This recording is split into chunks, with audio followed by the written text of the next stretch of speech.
Este es un programa especial en virtud de los últimos acontecimientos en la Santa Sede de la Iglesia Católica. Nos encontramos en sede vacante y hoy hablaremos acerca de la continuidad de la sucesión apostólica. Después de una muerte que nos recuerda a los novísimos acerca de las verdades últimas del hombre con respecto a Dios, como reza una frase que antaño memorizábamos y que bien vale la pena recordar. Muerte, juicio, infierno y gloria, ten presente, cristiano, en tu memoria. La finalidad de la vida del hombre sobre la tierra es alcanzar la bienaventuranza eterna, y esa bienaventuranza eterna tenemos que buscarla mientras tengamos vida para merecerla. Y estas verdades deben ser continuamente recordadas porque todos necesitamos tener muy presente que al final de nuestra travesía por este mundo nos llegará la muerte de una forma u otra, más dolorosa o indolora, más acompañados o viviendo en soledad. Y nos tendremos que enfrentar a esa separación del alma y el cuerpo que es la muerte. Después, Dios nos juzgará y conforme a ese juicio, mereceremos, por su infinita misericordia, el premio del cielo o el justo castigo del infierno. Tengamos en cuenta que los papas pasan, pero la Iglesia permanece. Y así también, los sacerdotes en las parroquias pasan, pero esa parroquia permanece. Los obispos en las diócesis pasan, pero las diócesis permanecen. Tras el fallecimiento del Papa Francisco, es importante recordar lo que es el papado y la figura del Papa. De acuerdo con el Código de Derecho Canónico del Canon 330 al 367, donde se describe, entre otras cosas, la conjunción que existe entre el Papa y los obispos en cuanto y por qué son respectivamente sucesor de Pedro y sucesores de los apóstoles. Pedro y los apóstoles constituyen en presente y no que constituyeron en el pasado, para hacer más gráfica la continuidad de aquel colegio en el colegio de los obispos. Aunque los apóstoles murieron, su función, a la vez primacía de Pedro y apostólica, es perpetuada por el Papa y sus obispos. ¿Qué sucede a continuación? ¿Y cómo se vive un acontecimiento de tal magnitud como la elección de un Papa? Acompáñanos en este tiempo y en este espacio creado para ti, donde juntos iluminaremos nuestro mundo con luces de fe y esperanza.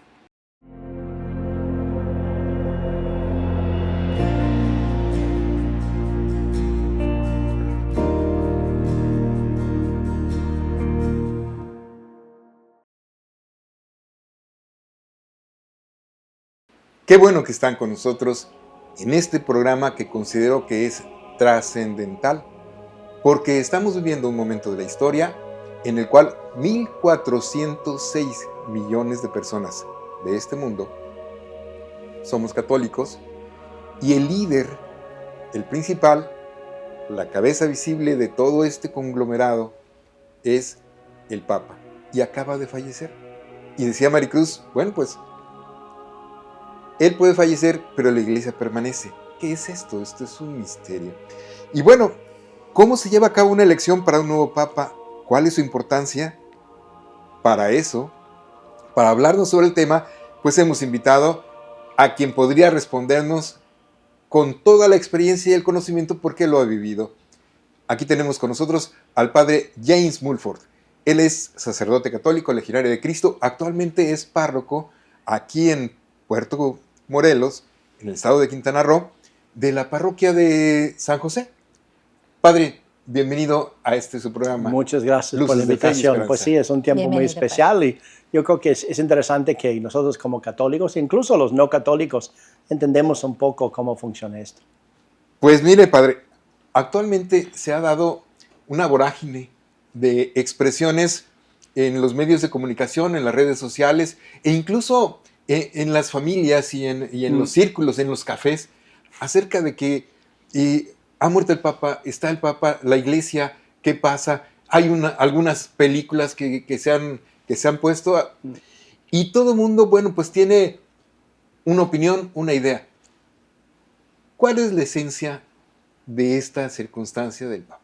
Bueno, yo creo que en primer lugar hay que entender quién es el Papa, qué es el Papa, ¿no? El papel del Papa dentro de la Iglesia. Utilizaste una palabra de líder, yo más bien lo llamaría pastor, ¿no? En el sentido que el Papa es el buen pastor. La cruz que tengo yo aquí, esa es la cruz más chiquito, pero es la cruz que utilizaba el Papa Francisco. ¿Qué de particular tiene esa cruz? Pues no es, si te fijas, no es un crucifijo. O sea, es el buen pastor. El crucifijo es cuando trae al Cristo. Así es cuando es la cruz con Cristo crucificado encima. Esto es una versión más chiquita, que de hecho lo traje bendecido por el Papa Francisco desde Roma, hace 10 años cuando llegué aquí a Quintana Roo, pero tiene el buen pastor con la oveja a la espalda, a los hombros, y aquí a los lados son otras ovejas. Y el Papa es un pastor. De hecho, la Iglesia tiene 3, no sé cómo le llaman, funciones, en latín se dice munera, como misiones, ¿no? Sí. Es decir, enseñar, guiar y santificar. Y enseñar, son las misiones que Jesús encomendó a los apóstoles, ¿no? Y la Iglesia lo ha ido profundizando, lo ha ido entendiendo, realizando con más profundidad cada siglo que ha ido pasando de los 20 siglos que vivimos. Y primero, el enseñar es su papel profético, lo que se llama muchas veces el magisterio. El magister significa maestro, ¿no? O sea, enseñar, o sea, dirigir. Está la Sagrada Escritura, cómo interpretarlo, porque uno, pues curioso, ¿no? La gente me dice, oiga, padre, usted, nosotros católicos creemos literalmente cada palabra que sale en la Biblia, y yo les pregunto, ¿en qué lengua? Porque yo la Biblia la he leído en 5 o 6 idiomas, ¿no?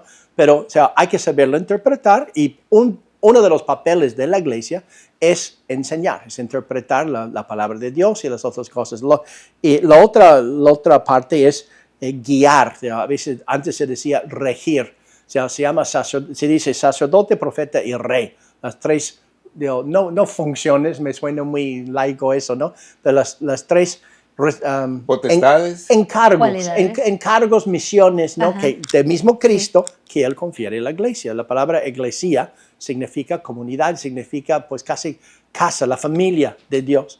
Entonces el Papa, más que, no es que no tengo nada con la palabra que decir de líder, pero líder a veces se puede pensar líder sindical, líder político, líder muy humano. O sea, y Jesús dice, yo soy el buen pastor, voy delante de las ovejas y me siguen.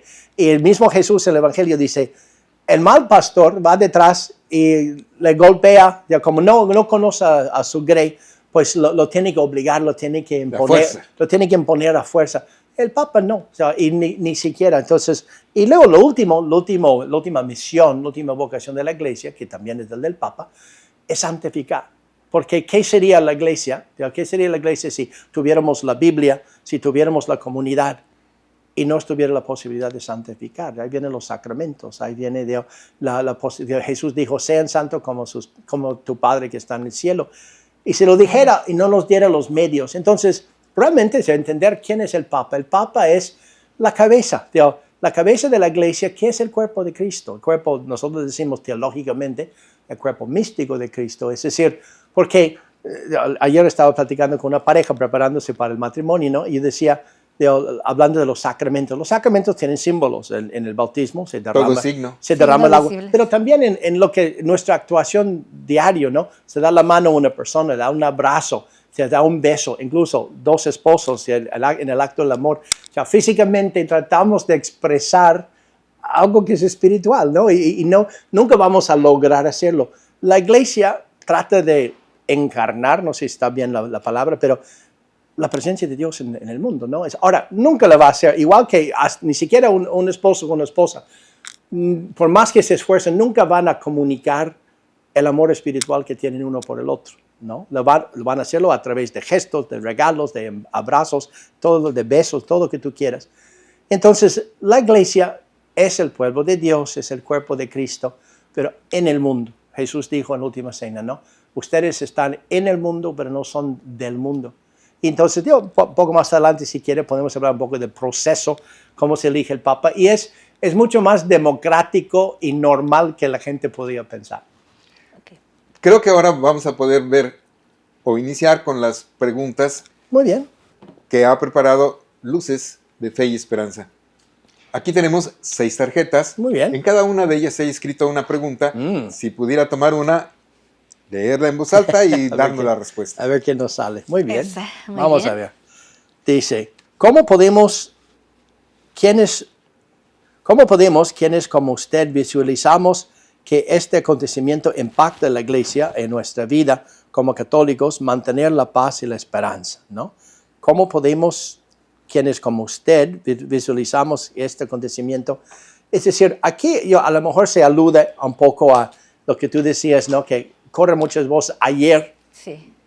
estoy saliendo de la puerta de la iglesia en Puerto Morelos, de San José Obrero, y una señora se me acercó y me dice, oiga, padre, ¿y qué piensa la iglesia de las cosas de Nostradamus y que no sé cuántos? Y le dije, señora, puro cuento, ¿no? O sea, ¿qué sucede? Es un poco como, no sé, ayer en España tuvieron el apagón y todo, Ay, y, sí. y no falta gente que salga diciendo que es el final del mundo y que no sé qué. No haga caso de esas cosas. Es decir, es un momento de transición. Hemos tenido 266. 200, yo Sí, me estoy bajo la mano, ¿no? Más de 250 papas. Sí. O sea, así que no es una cosa que pasa cada rato, pero pues la iglesia lo ha vivido y lo va a seguir viviendo. Y yo, si me permite, yo haría un comentario. A mí me ha tocado, yo viví 23 años en Roma, ¿no? O sea, primero, y se van notando por la pasta, ¿no? Pero tres papas lo conocí. El Papa Juan Pablo II me ordenó sacerdote. Yo estuve ahí, le conocí en Estados Unidos cuando fui a visitar. Estuve como seminarista, acolité una docena de veces la misa con el Papa. Y el Papa Juan Pablo II, quiero decir, los 3 papas que conocí, Juan Pablo II, el Papa Benedicto y ahora el Papa Francisco. Papa Juan Pablo II, o sea, el Espíritu Santo manda a la persona necesario, adecuado para las necesidades de la iglesia del mundo. Juan Pablo II venía de un país comunista, o sea, lo olvidamos, ahora que pues todavía las hay, pero hay pocos países comunistas, pero toda Europa del Este era comunista, Polonia era 100% comunista.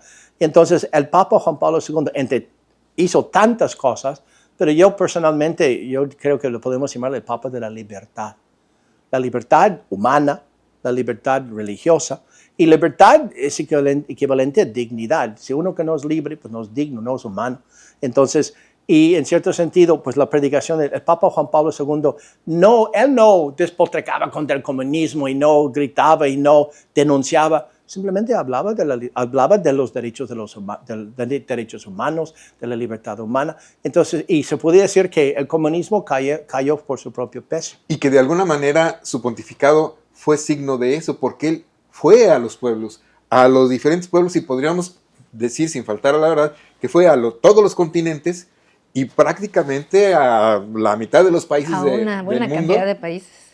e impactó a todos y cada uno de los de su época, de los habitantes de esta tierra. Luego, después de él, bueno, el Papa Benedicto, realmente estamos platicando nosotros antes de salir al aire que el Papa Benedicto, antes de ser Papa, fue cardenal 20 y tantos años en Roma, y la verdad le conocí mucho, ¿no? Desayuné, comí con él, le iba a recogerle a su casa, traerlo al seminario, me dio clases, ¿no? Es decir, el cardenal Ratzinger pues era profesor universitario toda su vida, un grande mente dotado.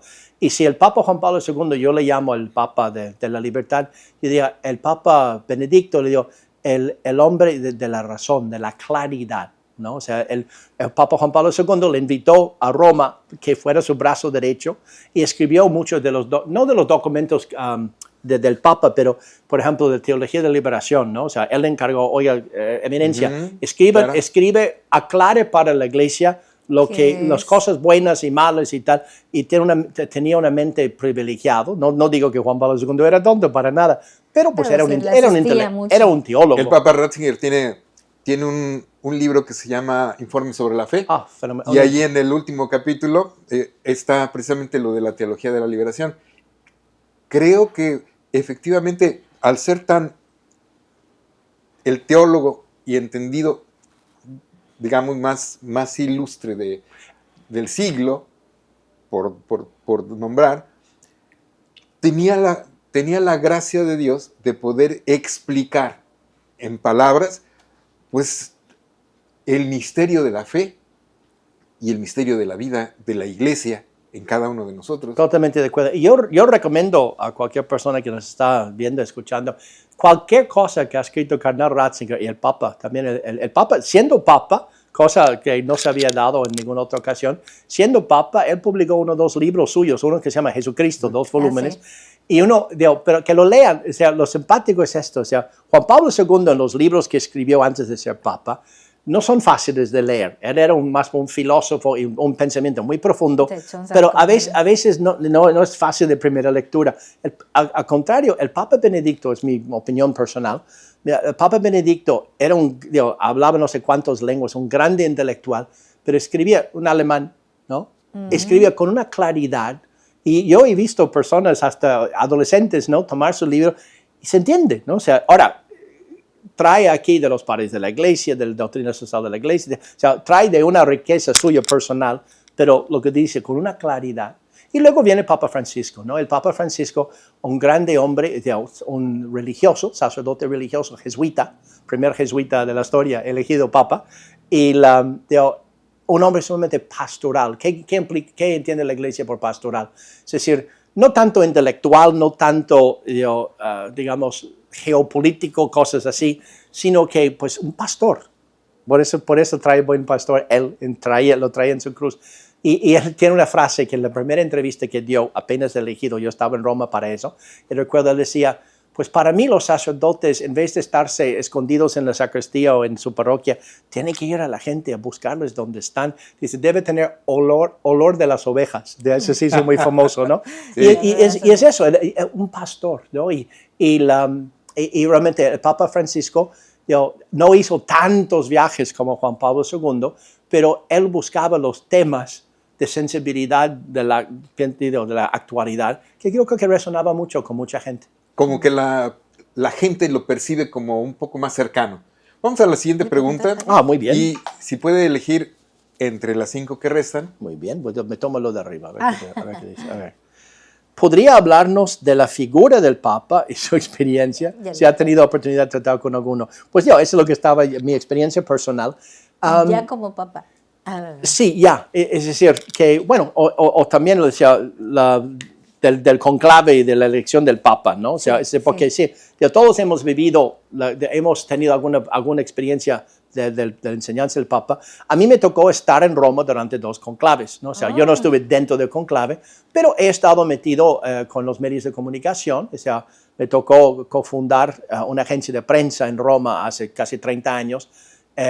Zenit.org, está en el internet y que todavía. Está ahorita totalmente abocada a cubrir también lo de Pues sí, exacto. Y recuerdo, por ejemplo, cuando murió Papa Juan Pablo II, pues vinieron miles y miles y miles de medios de comunicación de todo el país. Y lo diferente del Papa Benedicto es que Papa Benedicto no falleció. O sea, Papa Benedicto, también un gran historiador, tomó una decisión histórico, de retirarse, ¿no? De jubilarse. Y él anunció, en tal día voy a renunciar. Entonces, ahorita de repente viene el Papa y hay 8 días oficiales, la tradición se hace 8 días de luto y luego se comienza con el conclave, etc. Pero el Papa Benedicto, pues todo el mundo sabíamos que tal fecha él va a dejar el papado y luego se va a tener la elección. Y yo recuerdo, yo estaba ahí colaborando con ¿cómo se llama? La oficina de prensa del Vaticano en estas fechas, y se acreditaron más de 10,000 periodistas. Construyeron torres para las cámaras y todo lo demás. Y bueno, la gente venía de los comunicólogos, venía de todo el mundo. Y la primera cosa, hacían las preguntas, no digo tontas, pero los de siempre, ¿no? Recuerdo uno del ITV, que es de Inglaterra, un canal privado. Me dice, padre, ¿habla usted inglés? Y me comenzaba a entrevistar. Y me preguntaba las cosas típicas, ¿no? Oye, y el nuevo Papa, que todavía se elegía, el nuevo Papa va a permitir mujeres sacerdotes y el celibato y esto y el otro y tal. Y le digo, oye, ¿te puedo hacer una pregunta? ¿Eres católico o no? Le dice, no. Dice, bueno, tienes que entender también qué es el Papa, ¿no? Es el Papa, como decía, no es el líder, no es el jefe, no es el presidente, o sea, él no es que uno que está ahí arriba toma las decisiones y todos obedecemos. No. O sea, el Papa simplemente es el pastor que tiene ¿cómo se dice? La responsabilidad de guiar, no imponer, sino guiar al pueblo de Dios, ¿no? Entonces yo decía, por ejemplo, yo que soy americano, nací en Estados Unidos, ¿no? Y tenemos la Constitución y tenemos la Declaración de Independencia y todo. Aunque sea Trump o quien fuera, no, o sea, el que llegue de presidente de Estados Unidos no puede simplemente cambiar toda la tradición de Estados Unidos. Ya por eso hay jueces del Supremo Corte. En la Iglesia Católica llega el Papa, no es que se levanta en la mañana, da la vuelta al sombrero y dice, a ver qué prohibimos hoy, ¿no? O sea, es que no tiene ese poder ni esa capacidad. Es decir, él primero tiene que consultar a la Biblia, a 2000 años de tradición, consultar al pueblo. E incluso cuando él habla ex cátedra, cátedra es la cátedra es una silla de su poder como papa, pues siempre consulta la última dogma la última dogma que se declaró fue de la Inmaculada Concepción. Y el papa en aquel entonces que lo declaró, creo que Juan 23, o Pío XII, perdón, o sea, estuvo consultando como 20 años a obispos, a cardenales, a congregaciones religiosas. Entonces, y quisiera resumo rapidito de cómo funciona lo del conclave. Me hizo una gracia, ahora está saliendo a la prensa que el día 7 de mayo comienza el conclave. Sí, ya le pusieron fecha. Sí, no creo. Es decir, es lo que dice, pero yo recuerdo cuando se eligió el Papa Francisco, llegaron todos los medios de comunicación y claro, gastaron un buen dinero para venir de todo el mundo. Estaba Valentina Lizraki, estaba por allá y muchos otros, ¿no? Sí, y entonces, pero ¿qué pasa? Llegaron, el conclave es para votar, ¿no? Entran en la ¿cómo se llama? Es el acto de votación. Sí, es que se juntan en la Capilla Sistina, que pintado y todo por Miguel Ángel, precioso, pero entran ahí y votan. Ahora, ¿qué pasa? Las normas que ha puesto la Iglesia, los cardenales anteriores, es que cuando llega a 80 años ya no pueden votar, entonces no pueden entrar al conclave. Entonces, desde hace, no sé la fecha exacta, pero creo que hace 20, 30 años, pues la gente vamos viviendo más años, ¿no? O sea, hace 500 años, la iglesia tiene 2000 años, ¿no? Hace 500 años, pues los cardenales morían a los 40, 50 años, ¿no? Ahora, pues ya viven más años. Cuando se eligió el Papa Francisco, pues había unos 10, 15 cardenales que ya tenían 80 años, entonces no podían participar en el conclave, pero pues son los cardenales que más experiencia tenían y más sabiduría.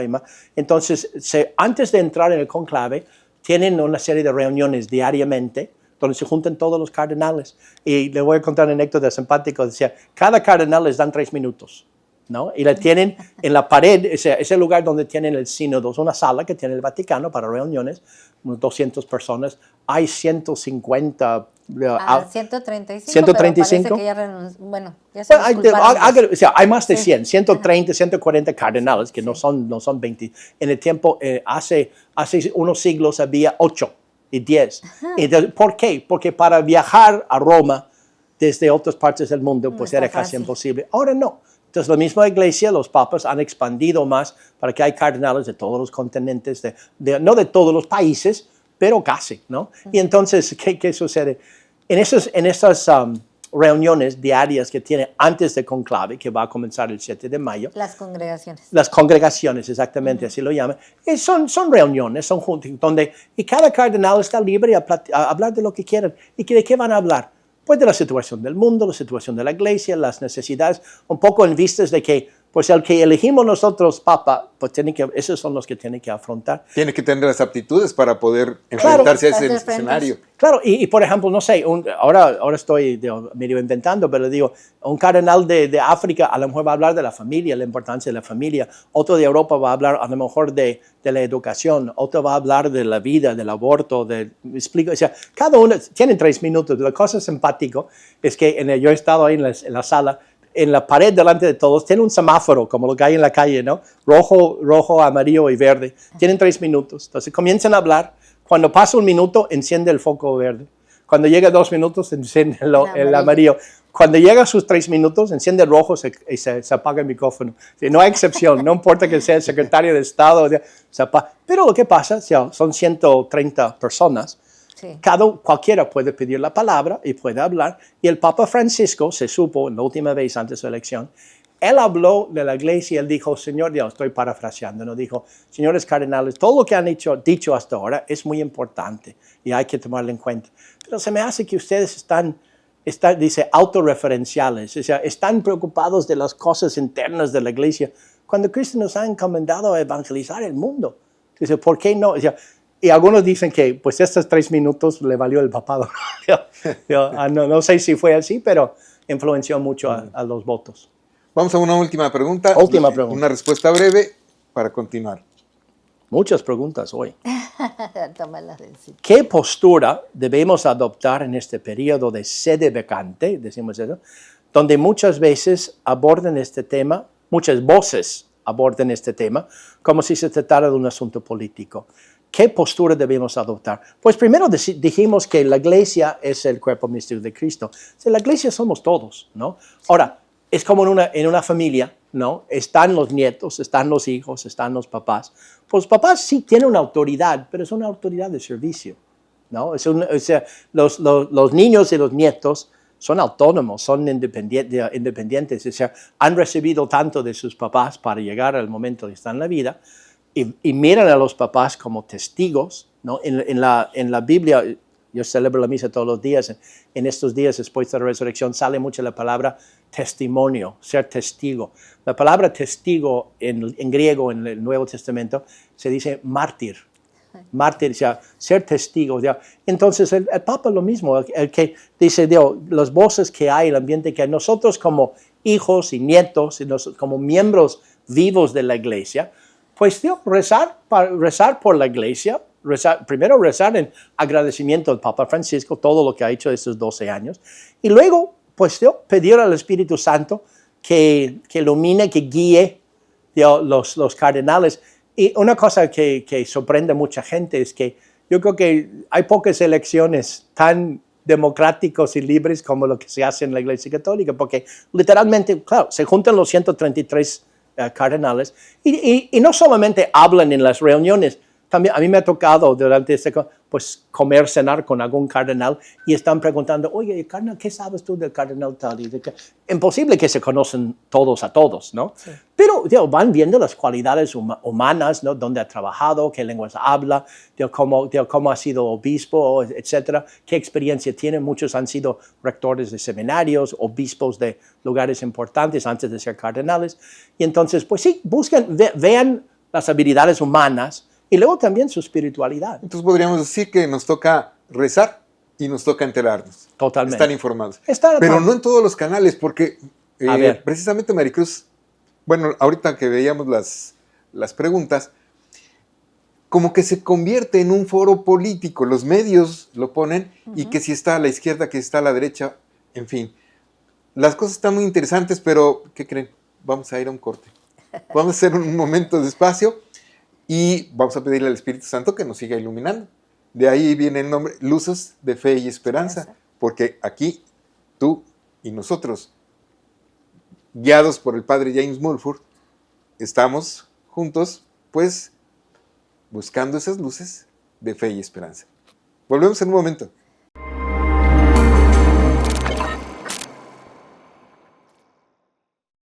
Como bien dices, Genaro, hemos llegado hasta ahorita, pero ¿hasta dónde vamos a llegar? ¿Qué hay acerca del fin del mundo y las profecías? Wow, es un buen tema. Pues es realmente un misterio que ojalá y pudiéramos tener la certeza de lo que va a pasar. Si vemos la evidencia física, pues este mundo existe. Y dicen que hay un cambio climático, y este cambio climático va a derivar en que a final de cuentas ya no exista vida en el planeta si seguimos como vamos. Pues eso es una versión. La otra es, en el libro del Apocalipsis, San Juan nos dice, es el último libro de la Biblia, así como hablamos del primero, que va a haber una segunda venida de Cristo. Si Jesús caminó en el mundo y sube al cielo, va a haber una segunda venida, y en esa segunda venida lo que va a suceder es que va a llevarse a los buenos al cielo y va a dejar a los malos pues en el infierno. Híjole. Bueno, sí, eso es Yo no con soy respecto. Yo no soy nada bueno. Oh. ¿Ustedes le creen? No, yo sí veo bondad. ¿Y ese 144,000 qué significa? ¿Son reales o es un número simbólico o qué? Platícame. No, realmente es un número simbólico. ¿Sí? Y es una manera de decir que no todos se van a ir, y es un modo de decir que debemos de tener precaución, que el número va a ser reducido y que busquemos ser mejores y encaminarnos hacia estar con Dios. 144 es 12 por 12. Es un número El perfecto. número 12 viene en las 12 tribus de Israel, el número 12 viene en los apóstoles. Pero a ver, déjame ver. ¿Y cómo le voy a hacer para ser parte de los que se van a llevar? Los que se van a cargar. Tú lo dijiste hace un momento, asemejándote cada día más a Dios. Entonces, Siendo bueno. siendo salvo. Pero dice, Siendo bueno. Pero dice ahí, pero no, pues no es por obras. O sea, no tiene que ser bueno. Voy a hacer caridad, todo el mundo va a entregar todos mis bienes. Y ahí dice la Biblia que no es porque seas bueno. Lo único que hay que hacer es mantenerte en un estado superior de conciencia, que es decir, llénate de Dios, llénate de amor, vive la sensación del amor, vive la sensación de la paz, de la emoción, de la alegría, no le jodas la vida, perdón, no molesta a nadie, ni permitas que nadie te moleste a ti. Pues sí, fíjate que... Y porque yo me amo, entonces como me amo, no te permito que me molestes. Y como me amo y te amo, pues no te voy a molestar a ti. Y de esa manera no hay necesidad de andar haciendo obras, más vive la sensación de estar unido a Dios, y con eso, dice la Biblia, va a ser salvo. Dice la Sagrada Escritura, dice San Pablo, que la fe sin obras Es una fe muerta. es una fe muerta. ¿Todavía no concuerda? La concordancia se da en lo siguiente.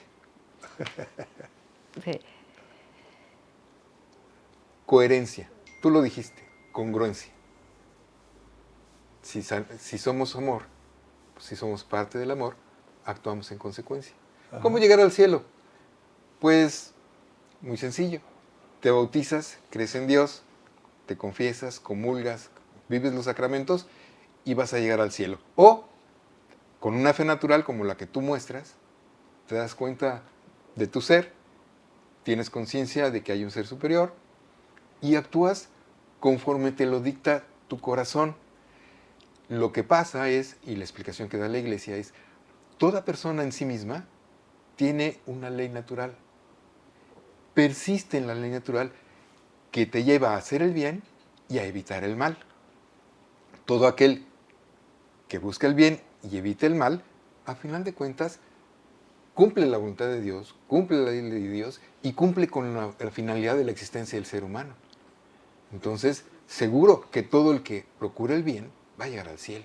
Oye, entonces déjame decirte algo, en mi particular punto de vista, que no tiene que ver nada con la religión. El cielo no es un lugar, así, no es cuando te mueras. El cielo está aquí cuando vives la sensación de placer, vives la sensación de Dios. Y el infierno también lo tienes aquí cuando estás lleno de coraje, de odio y resentimiento, cuando estás fregando la vida a los demás, cuando vives arrastrando por el mundo. Ahí está tu infierno, tienes que esperarte a que te mueras para irte al infierno. Ya vives en el infierno y también vives en el cielo cuando estás lleno de amor. Pero bueno, es cierto. Eso es lo que yo pienso. Eso decía Santa Teresa, precisamente. Que y fíjate que es cierto. El que busca el cielo lo empieza a disfrutar desde aquí. Y el que busca el infierno también lo empieza a disfrutar desde aquí. Ahora, esto que acabas de comentar es fundamental, es maravilloso, porque lo vamos a conectar con otro concepto que dijimos. El alma es inmortal. Entonces, efectivamente, aquí en esta vida tenemos probaditas de lo que es el cielo, probaditas de lo que es el infierno, porque nos vamos a dar cuenta a través de la conciencia de la consecuencia de nuestros actos. O sea, si yo no me alimento bien, voy a tener un malestar.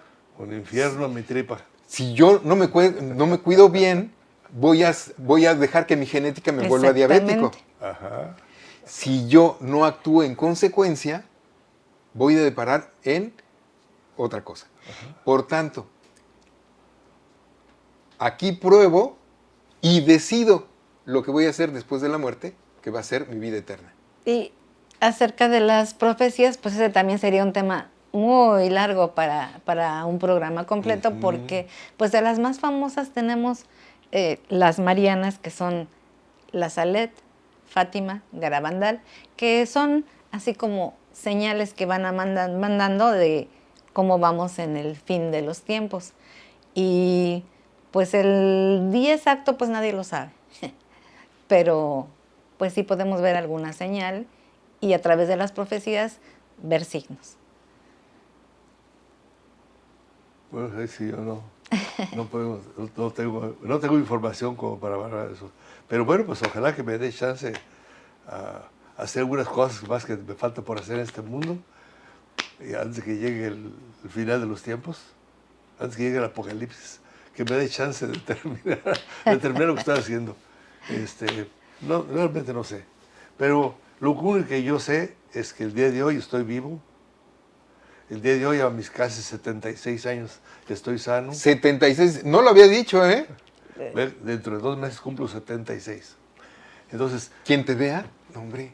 Para nada.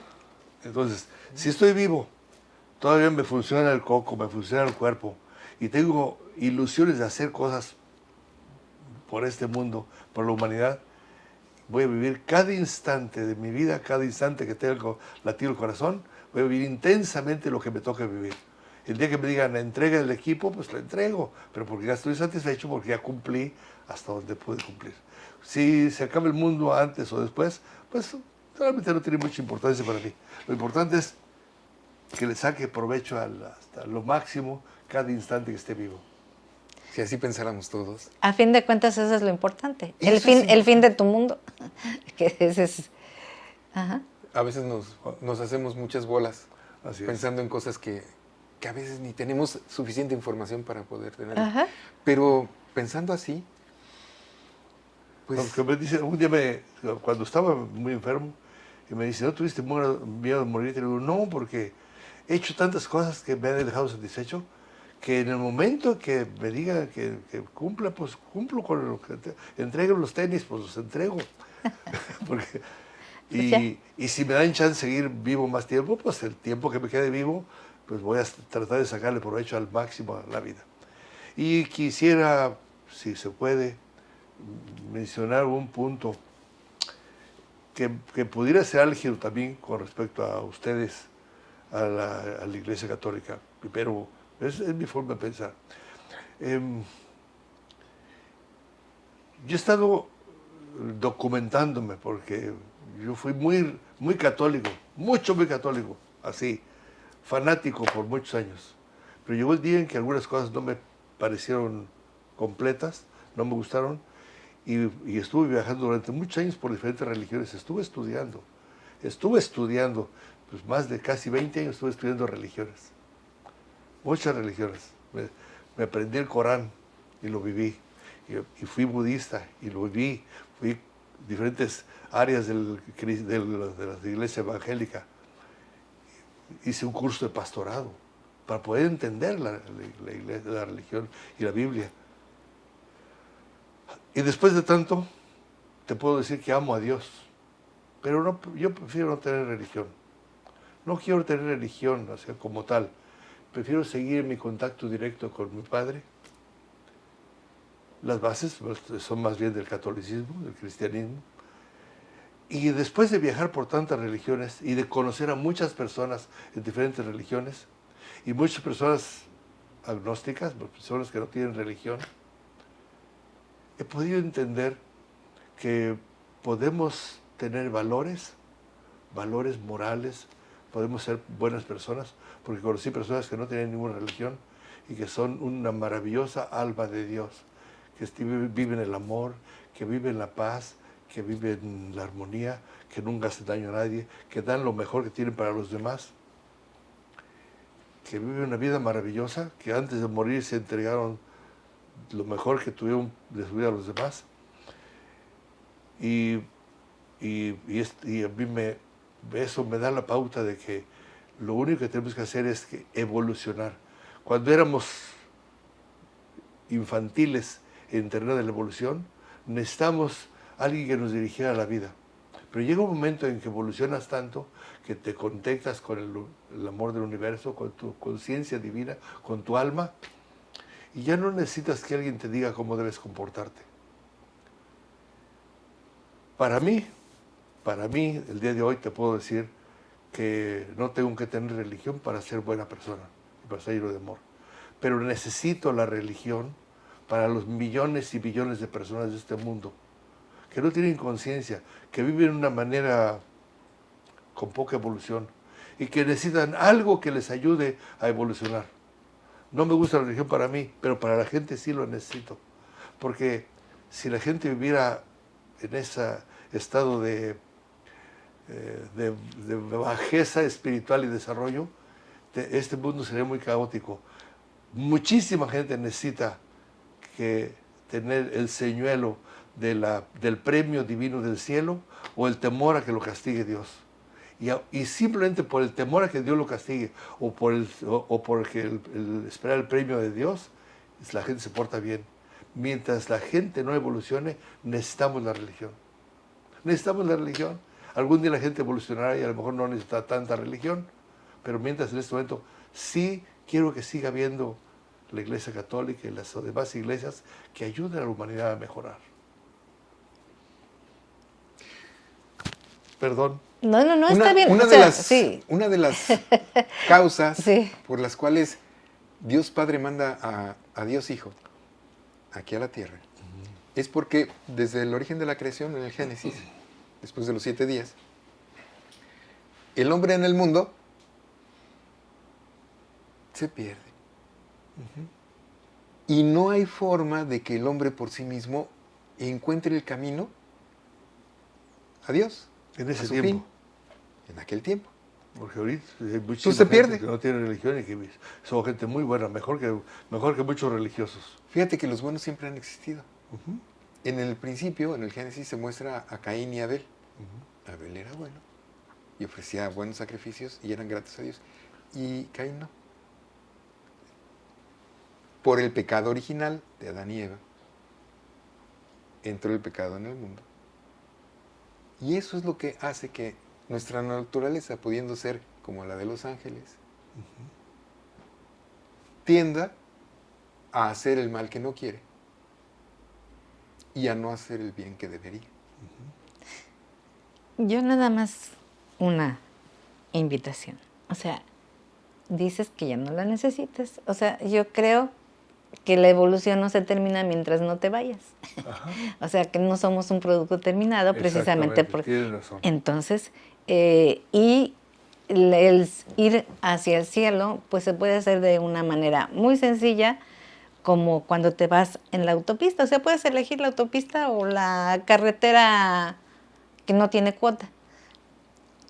Una manera, yo creo, que más sencilla es por la autopista y es pues a través de la religión, que te da muchas facilidades y te da muchas cosas para que te vayas por ahí y no adivines, te vayas seguro. No necesito que, en este momento, yo no necesito que me digas tú que no mienta, que no robe. Porque ya lo haces.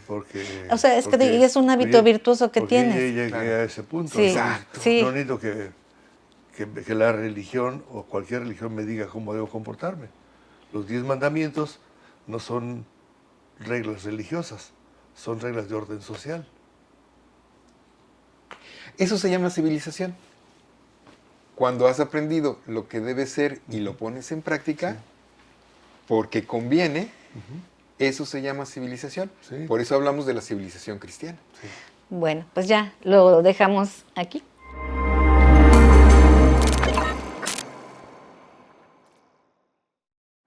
Luces del Siglo es un multimedio digital de noticias. Podrás leernos en cualquier lugar y a cualquier hora. Accesa a nuestro portal lucesdelsiglo.com.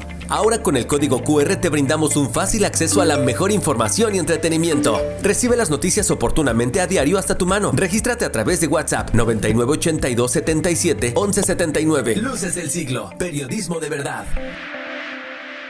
Un joven sacerdote milanés, de paso por Mantua, se dirigió a la catedral para celebrar la misa.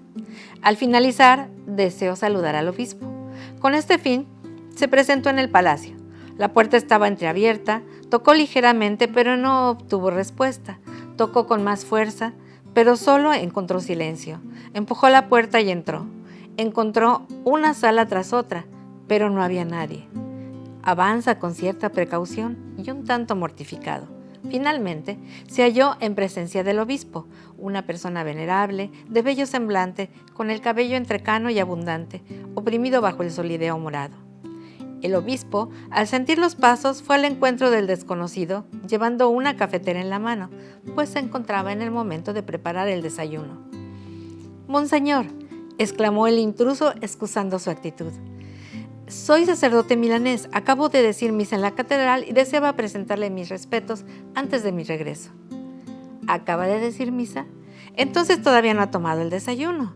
Venga conmigo a tomar café, pero tenga la fineza de ayudarme a prepararlo. Mi hermana está un poco retrasada, aún no ha regresado del mercado y debo arreglármelas del mejor modo posible. Y déjese de formalidades, deme una apretada mano y sígame». El sacerdote milanés siguió al obispo de Mantua hacia la cocina, de donde regresaron con las tazas, la azucarera y el café, y tomaron juntos el desayuno. El obispo era José Sarto, el sacerdote Achille Ratti. Ambos llegarían a ser Pío X y Pío XI, soberanos pontífices y siervos de los siervos de Dios. Padre, y si quisiéramos explicar qué hay de humano y de divino en la Iglesia, ¿cómo lo podríamos hacer? Bueno, yo creo que se ve muy bien en este momento de la conclave, ¿no? O sea, porque dijimos que la Iglesia es el cuerpo místico de Cristo, pero hecho por seres humanos, ¿no? Hombres y mujeres de diversas etnias, de diversos continentes, culturas, lenguas, todo lo que quieran, ¿no? Y entonces, en el conclave, ¿qué sucede, no? Vienen hombres representantes, irán los cardenales de México, ¿no? Y de mi país, de Estados Unidos, irán todos los cardenales de todos los países que hay en el mundo en representación de sus culturas y van a llevar pues las inquietudes que tienen ellos, de las dificultades que hay, los problemas, primero de la Iglesia, y no la Iglesia institucional, como una oficina de la curia, sino los miembros de su iglesia. Yo apenas tengo 4 meses de párroco, ¿no? Y me doy cuenta, sí, me preocupo de los micrófonos y de la luz y del mantenimiento del edificio, pero eso no es la parroquia. La parroquia es la gente, los matrimonios, las familias, los enfermos, los niños que hay que bautizar. Entonces los cardenales van a ir con toda esa preocupación que tienen de la iglesia local a Roma. Y claro, eso sí, van a invocar al Espíritu Santo que les guíe, pero también yo recuerdo un sacerdote español que trabajó muchos años aquí en México con universitarios en el DF, y cuando algún universitario venía y le decía alguna tontería, decía, mira, tienes razón, úsala, ¿no? Es decir, sí. La razón, la libertad, el intelecto es un don que Dios nos ha dado, ¿no? Es algo espiritual, es una facultad espiritual. Entonces, Dios ha dado a los cardenales del intelecto para que ellos mismos se van a reunir, primero, se van a reunir todos juntos, pero luego también los de África van a dar a conocer, se van a presentar, darse a conocer a los de América, a los de Europa, los de Asia, etc. Entonces, tú decías, ¿no? La mezcla esa del divino y lo humano, pues ahí se da. Ahora, ¿qué pasa? Ya después de haber conocido, averiguado quién puede ser humanamente, ¿no? Y también espiritualmente, ¿no? Espiritualmente, un líder, estoy usando la palabra, me contagiaste con tu palabra líder, un pastor. O sea, ¿quién puede ser una persona que puede guiar, sí, como un pastor a la iglesia? Y un punto que dijiste antes es que, sí, el Papa, los cardenales, los obispos, tienen la misión y la vocación de guiar a la iglesia, pero no son la iglesia. ¿Sí? Todos los clérigos, de sacerdotes, diáconos, si se hacen números, yo que soy buen gringo, o sea, les gustan las estadísticas, no llegan a ser ni 1% de toda la iglesia. Entonces, ¿cómo podemos nosotros aquí, yo que soy sacerdote ordenado, pero todo miembro de la iglesia laico, de cualquier vocación que tenga, pues es decir, El Papa, los papas a lo largo de la historia, siempre han dado, como yo decía, énfasis en diversas cosas. Pablo II, la libertad. El Papa, ¿cómo se llama? Benedicto, la rectitud, la razón, la claridad del pensamiento, ¿no? Y el Papa Francisco, lo pastoral, ¿no? Las necesidades pastorales en las comunidades. Bueno, pero esos son como pautas que en sus encíclicas, en sus cartas, que ha hablado de la ecología, ha hablado de la libertad religiosa. Entonces, bueno, el Papa recomienda a la Iglesia estas necesidades, ¿no?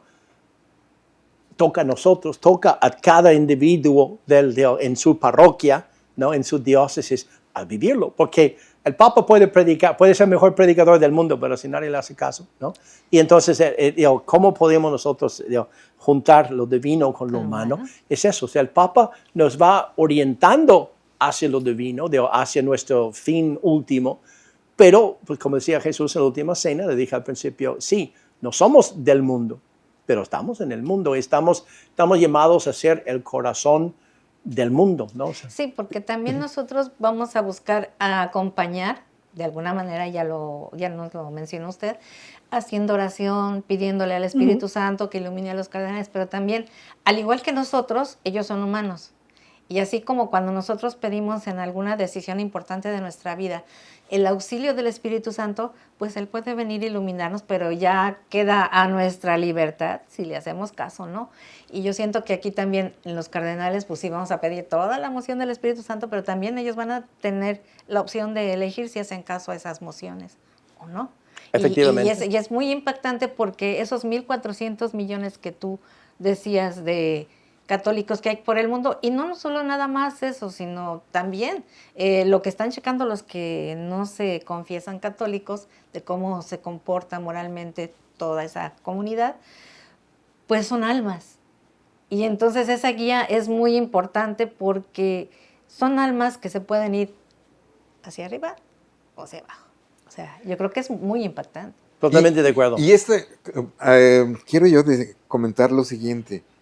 El gran público, la gente que sigue los medios, las noticias y en el día a día comenta y platica en los cafés, en la familia, en las reuniones, incluso a veces de trabajo, a veces pierde de vista que efectivamente la iglesia es humana y divina.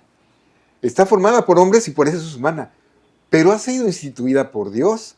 Cuando se dice que el Papa gobierna y que los obispos, junto con el Papa, forman un colegio y que este colegio lleva las funciones de gobierno de la Iglesia, no es un gobierno político, porque finalmente quien realmente gobierna es Cristo. Cristo gobierna la Iglesia a través de los instrumentos humanos que son el Papa, los obispos, los sacerdotes, todos estos. Entonces, cuando hablamos de cuerpo y alma, lo que estamos diciendo es que la esencia de la Iglesia es eso. Es una parte de Dios que nos ha dado, nos ha hecho a su imagen y semejanza y nos ha dado un cuerpo para poder habitar en este mundo que es material.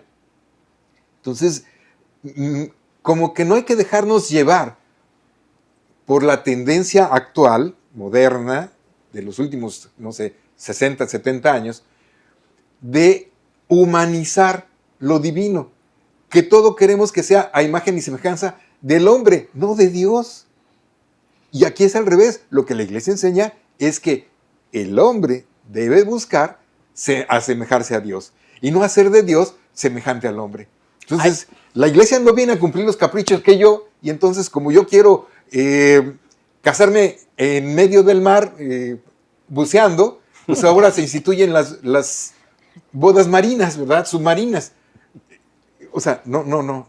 Podremos celebrar nuestro amor, como decía, besos y abrazos ahí abajo, pues si quieres, pero la celebración del compromiso nupcial se hace ante la presencia de un testigo de la Iglesia, el sacerdote, y con la Iglesia congregada a través de los invitados, y se recibe el auxilio espiritual, la gracia. O sea, todo esto lo digo porque, a final de cuentas, no caigamos en querer calificar, objetivizar a la Iglesia como algo meramente un instrumento humano. padre. Hay una anécdota de estos días, ¿no? Que me llama mucho la atención. Genial. O sea, el funeral del Papa, ¿no? O sea, el funeral del Papa fue el sábado pasado, que en primer lugar, pues simplemente ver la cantidad de personas. Claro, los medios se enfocan en los jefes de Estado y todo eso. Yo recuerdo cuando falleció Juan Pablo II, yo estaba en Roma y creo que, yo que soy americano, creo que había 5 expresidentes de Estados Unidos que vinieron, ¿no? O sea, entonces, bueno, sí, eso sí, llama la atención, desde luego. Pero yo el otro día estaba en el coche escuchando la radio y alguien estaba haciendo un comentario del famoso, el encuentro dentro del Vaticano, 2 sillas se pusieron ahí y estaba Trump y Zelensky. ¿No? Había Sí, 3 y quitaron una. Sí, pero lo que pasa es eso, es que la reflexión que yo nunca había pensado, la persona que le estaba, era un podcast, ¿no? En inglés, y la reflexión que hizo dice, se me hizo una gracia que un protestante y un cristiano con un judío en la Basílica de San Pedro, ¿no? Y diciendo, decía, bueno, o sea, mostrando también que le dice, sí, nosotros los católicos sentimos que la iglesia no es un edificio, pero la iglesia instituida por Cristo es un instrumento, ¿no? Igual que los sacramentos son instrumentos y los papás son instrumentos para dar la vida a sus hijos, ¿no? Es un instrumento, pero que la iglesia tiene su obligación, sobre todo internamente, para santificar sus miembros. Pero no cabe duda que también los jefes de Estado, también las naciones y las realidades, incluso al tiempo de guerra, de amenazas, etc., la Iglesia Católica a lo largo de los siglos, pues no buscando relucir o tener, pero como ser respetado por todas las demás naciones y poderes humanos, pues como un lugar de encuentro, de diálogo, de instrumento. Y creo que pues ese mismo símbolo, independientemente de lo que uno piense de los dos políticos, o sea, es que yo creo que ni Hollywood podría poner un escenario más impresionante de eso. Y fue una cosa, aquí en México decimos una diosidencia, ¿no? O sea, que uno dice, ay, pues qué coincidencia. Pues no fue coincidencia. No Dios quiso que en un lugar donde no había presiones, vemos la última vez que sucedió entre esos 2 hombres en la Casa Blanca, pues... Un desastre. Exacto. Pero bien, entonces lo que dices, ¿no? Que ¿cómo se llama? La iglesia no se pone como yo tengo, la verdad es una, yo la tengo y todos tienen que someterse. No, al contrario. O sea, la iglesia está al servicio primero de su familia y a todo el mundo, exactamente. Y apoya. Y padre, si quisiéramos, bueno, ya lo hemos dicho, ya nos había comentado, que para ayudar en este periodo, hacer oración. ¿Qué más podemos hacer? Pues lo que mencioné antes, de llevar a cabo no quiero llamarlos enseñanzas, es decir, las pautas que los diversos papas, en concreto ahora el Papa Francisco tenemos inmediato. Yo crecí, casi la mayoría de mi vida adulta lo he vivido con el Papa Juan Pablo II, ¿no? Pero lo que quiero decir es que los papas tienen una perspectiva, y no estoy diciendo, no quiero hacer propaganda para la agencia que fundé, pero cuando fundamos la agencia de prensa en 1996, yo estaba en Roma, y juntamente con un laico, con un periodista español, Jesús Colina, pues se nos ocurrió esta idea, y la idea era, pues, ¿qué nombre le vamos a poner? ¿Qué nombre le vamos a poner? Y la idea no fue mía, fue de otra persona. Decía, vamos a poner Zenit, Z-E-N-I-T, ¿no? O sea, ¿por qué? Porque el zenit es la punta más alta de un arco, sí. Pero el logo de la agencia dice Zenit, el mundo visto desde Roma. Sí. Y entonces, como diciendo, y es eso, es que realmente la perspectiva que tiene el Papa, mucha gente no sabe esto, todos los obispos del mundo tienen la obligación cada 5 años de visitar el Papa. Pero eso lo sabes tú, pero la mayoría... La visita ad limina. Sí, pero poca gente sabe eso. Pero ¿qué pasa? Por ejemplo, me preguntaban cuando yo estaba en Roma trabajando con la prensa, decía, padre, pero ¿cómo Zenit encuentra tantas gentes y entrevistan y publican y tal? Pero es que usted tiene gente de todo el mundo. Es muy fácil. Pues, es que como todos los obispos, cada 5 años, de todo el mundo, tienen que venir a Roma, pues nos sentamos en una esquina de Plaza San Pedro y cuando pasen los entrevistamos, ¿no? O sea, pero la cosa es eso, tal vez el Papa, quien sea el Papa, es una de las personas mejor informadas del mundo y sabe muy bien lo que está sucediendo. Y es él con su humanidad, con su experiencia, con su vida, sea de Argentina, de Polonia, de Alemania, etc., pero también va escuchando todo lo que van diciendo los obispos mexicanos, los obispos americanos, los obispos africanos, las necesidades que hay de la familia, de la vida, de la educación, de la pobreza, etc. Entonces, y ellos en sus enseñanzas, en su predicación, en sus escritos, encíclicas, como que van primero llamando la atención de diversos aspectos a toda persona de buena voluntad, no solo primero los católicos, pero a cualquier persona que quiera escuchar.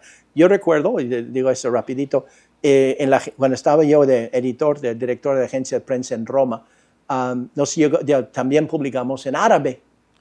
Y entonces llegan cartas, personas, y llegó una carta de, no me acuerdo de qué país, de Medio Oriente, y la señora dijo, soy musulmana, tengo 8 hijos, vivo en este país, etc.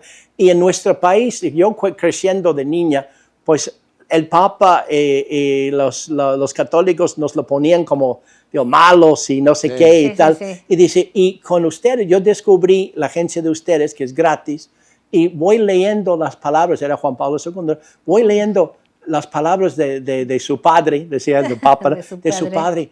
Y son bellísimas, ¿no? Y hablan de la familia, y hablan de los niños, y del matrimonio.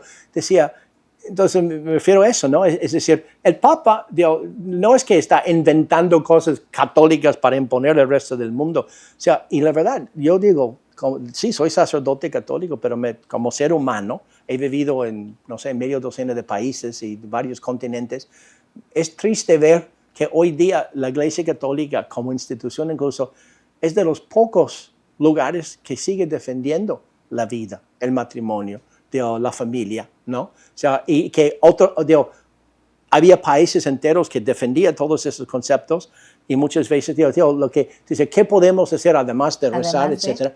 Vivirlo, ¿no? O sea, estas cosas que los papas van viendo, pues sí, el Papa no va a vivir el matrimonio porque es un hombre célebre, es un sacerdote, pero es como un médico que cura a gentes con cáncer, pues da consejos a los demás para que no sufren lo mismo. Y el Papa es eso, el Papa nos da consejos, nos da pautas, y de qué más podemos hacer, pues vivirlo cada uno en nuestra vida. Genial, pues esa es una gran tarea. Yo creo que habría que tomar nota, además de lo que ya se ha dicho, de esto, porque para ti, para mí, esto es lo fundamental. Sí. Vivir en ese sentido. Vivir en clave humano-divina. Bien, pues no sé si tenemos alguna otra pregunta o nos vamos. Ya nos vamos a la... Bueno, pues ahora tenemos la caja de colores y como siempre, ahí en la caja de colores, que ahora está iluminada por luces, vamos a poder encontrar bueno, son documentos, en realidad son papeles, pero de diferente color. Escoja, por favor, uno. Una sorpresa. Una palabra. Ese no me lo esperaba, ¿eh? Para que nos dé su conclusión en una frase, tomando esa palabra. Es una palabra. Sí. Uy. Futuro.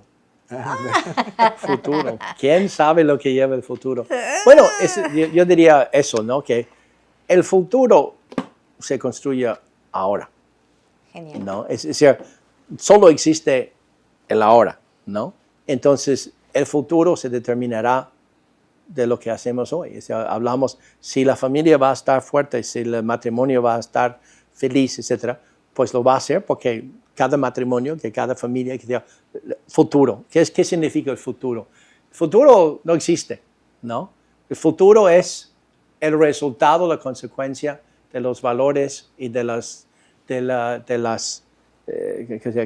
creencias, es portugués, lo que creemos, lo que vivimos y creemos, los valores que tenemos hoy.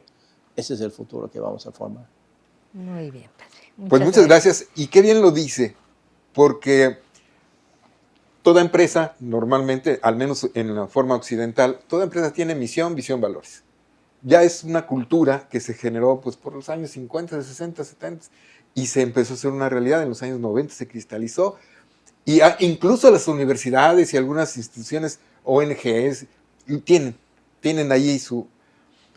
Pero eso y vivirlo es diferente. Eso y que desde el CEO hasta el vigilante de la entrada hagan suyos esos valores y los vivan, eso es diferente.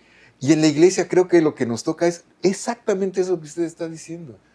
Hacer de nuestro futuro el presente. ¿Y cómo vives el presente?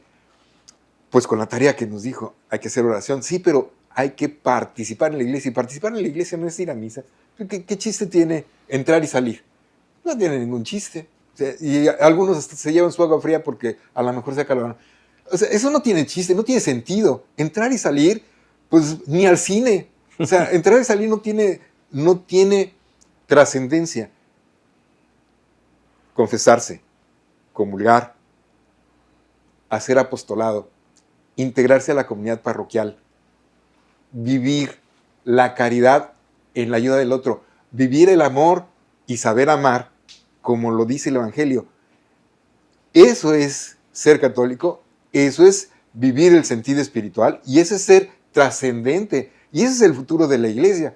O sea, no tendría sentido que Cristo hubiera venido hace 2000 años y no pudiera vivirse este futuro de hace 2000 años, hoy, con la misma enseñanza y con la misma sencillez y con la misma oportunidad que tiene cada corazón humano, porque allí está inscrita la ley natural, está inscrito el amor, y lo que nos toca a nosotros es instrumentar el cómo amar.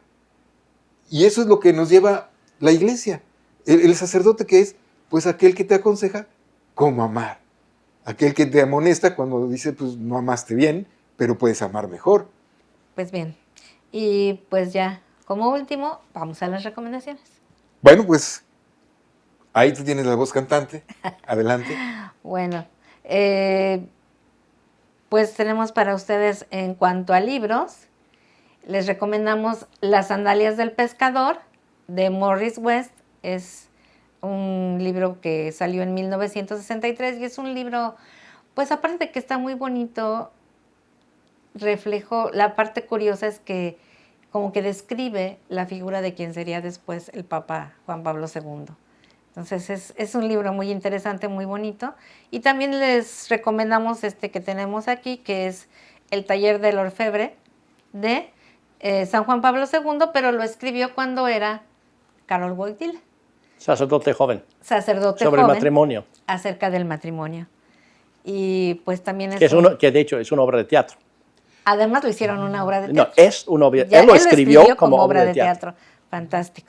Pues bueno, les hacemos esas dos recomendaciones y pues de película está la de Pedro, la versión de 2005 con Omar Sharif, que yo creo que está muy apegada a lo que él fue, lo que él vivió, cómo convivió con Jesucristo y la forma en que él después pues lloró mucho tiempo el haberlo negado, etcétera. Entonces, pues es una película que es ad hoc para estos tiempos, porque estamos hablando precisamente del primer papa, ¿no?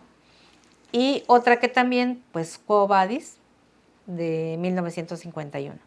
Y pues, ¿alguna recomendación que usted tenga de algún libro o película, padre? Están hablando mucho de Blancanieves de Disney, de que acaba de salir, pero, pero es broma, ¿eh? Es broma, ¿no? No, nada que ver. Mira, era para terminar con una risa, ¿no? No, lo que me decía, es decir, hay muchas... Me sorprendió, padre. Hay muchas películas, hay que estar en el mundo esencial del mundo, ¿no? Hay muchas películas y libros y todo, y sobre todo, y está muy bien, ¿no? O sea, ¿sabe lo que les recomiendo? Que lean el Evangelio de San Marcos. Genial. El Evangelio, de los 4 Evangelios, el Evangelio de San Marcos es el más chiquitito, son 10 páginas, ¿no? Solo Marcos. Y está mal, o sea, el título está mal, porque no debería ser de San Marcos, es el Evangelio de Pedro. Entonces, Juan Marcos era discípulo de Pedro. Todo lo que está escrito ahí es porque lo dijo Pedro. Sí. Y es un evangelio, es el primero que fue escrito, el más antiguo, el primero que existía, primero que tenían los primeros cristianos. Y hay un padre de la iglesia, no sé si era Jerónimo o quién era, que decía que si desaparecieran todas las copias de la Biblia, debería bastar ver un solo cristiano para poder reproducirlo. Pues ojalá. Pues eso es muy... Así que el Evangelio de San Marcos. Muy bien. No, pues nos deja una gran tarea. Y bueno, pues algo que haya quedado pendiente o que quisieras decir. No, pues ya. Síguenos en las plataformas de Luces del Siglo y pues ahí van a aparecer en pantalla. Y bueno, pues recuerda que este tiempo y este espacio ha sido creado para ti. en la plataforma de Luces del Siglo. Puedes seguirnos, como ya lo había comentado Maricruz. Y recuerda que juntos buscamos las luces de fe y esperanza. Decimos hasta luego y pues hasta la próxima. Mándanos tus comentarios, serán bien recibidos y buscaremos darte la respuesta. Que estés muy bien. Muchas gracias, Padre. De Hasta la nada. próxima. Hasta luego.